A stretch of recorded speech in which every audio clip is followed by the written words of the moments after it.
주안의 만나 4월 7일 화요일 묵상을 함께 나누도록 하겠습니다. 오늘 말씀은 마가복음 14장 43절에서 52절 말씀으로요. 입맞춤이라고 하는 그 제목으로 함께 묵상을 나누도록 하겠습니다. 기원전 399년에 소크라테스가 죽임을 당합니다. 그의 스승의 죽음을 본 플라톤은 이런 말을 했죠. 저 정도의 의인도 이 세상이 받아들이지 못하고 죽인다면 언젠가 완전한 그 의인이 이 땅에 왔을 때에 세상은 그도 역시 받아들이지 못하고 죽일 것이다 라고 하는 말을 했습니다. 그리고 430년이 지나서 플라톤의 이 말이 이루어지는 장면이 바로 오늘 겟세마네 동산의 장면입니다. 사람은 의에 대해서 이야기를 하면 마치 자신이 그 의에 속한 자라고 생각을 합니다만 진짜 의로움, 즉 요한복음 1장에서는 참빛이라고 말씀하시는데요. 이 참빛이 자기가 지으신 자기 땅에 오셨을 때에 자기 백성이 영접하지 아니하였다라고 말씀을 합니다.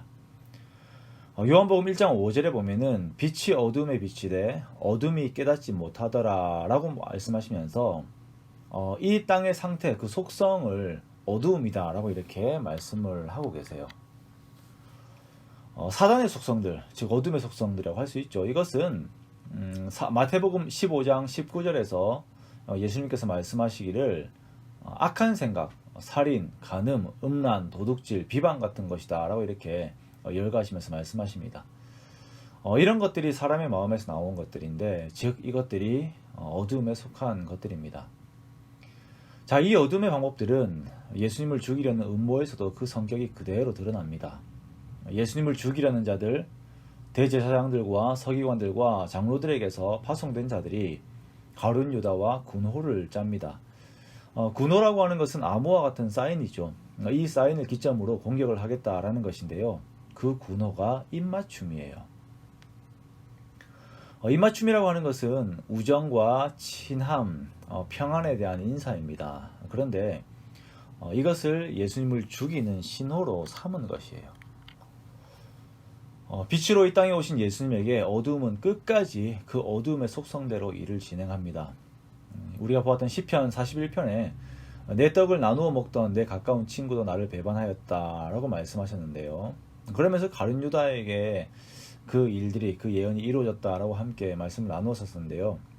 배반을 하면서 확실하게 어두움의 편에 서서 어두움의 성격으로 예수님께 다가오는 그 가룟 유다의 모습을 봅니다. 방금 전까지만 해도 같이 식사를 했던 자가 얼굴로는 웃으면서 평안을 빌면서 입맞춤이라고 하는 방법으로, 정말 악랄하고 잔인한 방법으로 예수님에게 다가오는 것이에요. 그 예수님의 마음까지도 완전 짓밟아 버리는 것이죠. 마귀에게 마음을 빼앗겨 버리면 사람이 이렇게 되어 버립니다. 사람이 행동을 할 때에는 그 신념을 따라서 행동을 하게 되어 있는데, 지금은 그것이 옳다라고 생각을 하면서 군호까지 짜서 이 일을 진행을 하고 있는 것입니다. 그런데 예수님께서는 이것을 그대로 받으세요. 속이는 거 다 알고 계세요. 가룟 유다는 자기들끼리만 아는 군호를 짜서 예수님을 속였다라고 생각을 하면서 예수님에게 다가옵니다만, 이 상황에서 예수님께서 하시는 것은 그 마태복음의 표현에 따르면 친구여 내가 무엇을 하려고 왔는지 행하라 라고 말씀하시는 것밖에 없습니다. 우리는 만약 누군가 이렇게 나에게 해를 끼치고자 나를 속인다면, 그것도 자기가 더러운 이득을 얻고자 나를 속이고 있다는 것을 미리 알고 있다면 절대 이렇게 반응을 못하죠.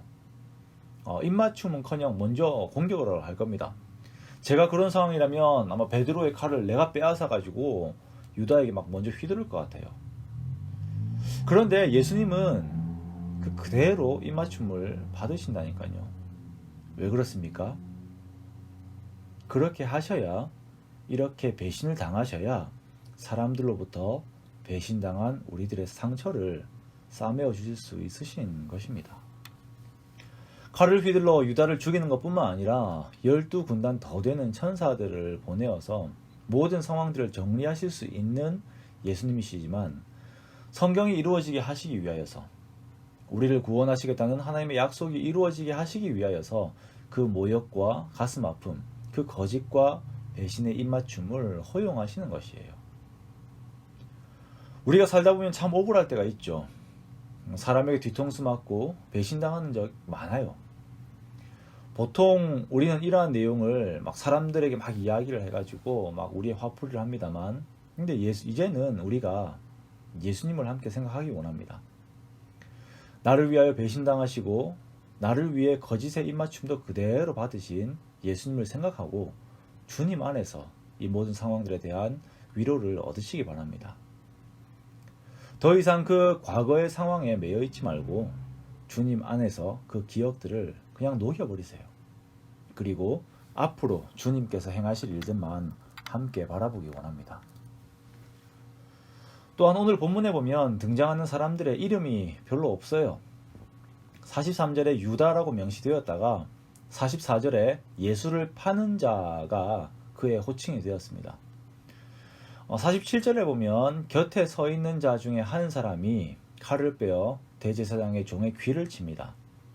이 사람은 우리가 잘 알듯이 베드로입니다. 요한복음에서는 베드로의 이름을 언급을 하죠.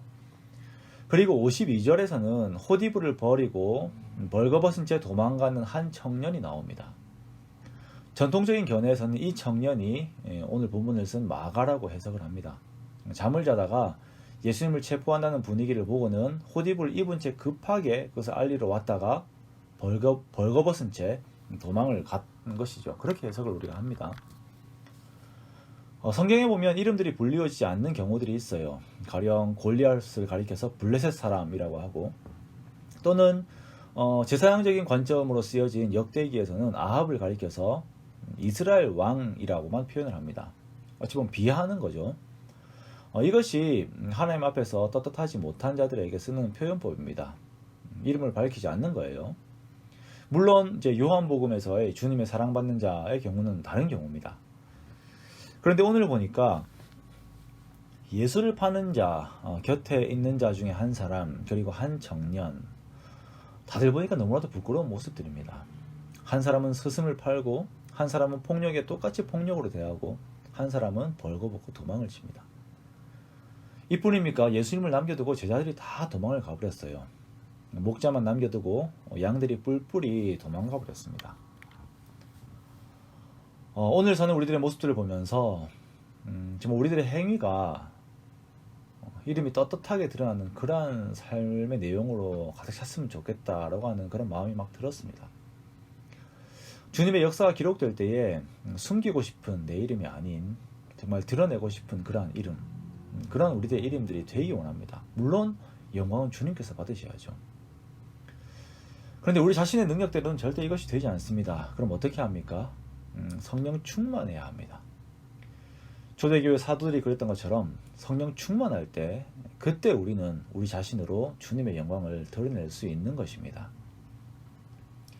우리가 고난주간을 계속 보내고 있습니다. 나를 위해 배신당하신 주님을 묵상하면서 그 주님을 위해서 우리가 이제 헌신하고 수고를 다하는 우리 자신들이 되기 원합니다. 이제 우리가 십자가를 지는 거죠. 매 순간 나를 죽이고 내 속에 성령께서 충만히 임하시기를 간절히 구하며 나를 산제물로 드리는 저 여러분이 되시기를 주님의 이름으로 축원합니다.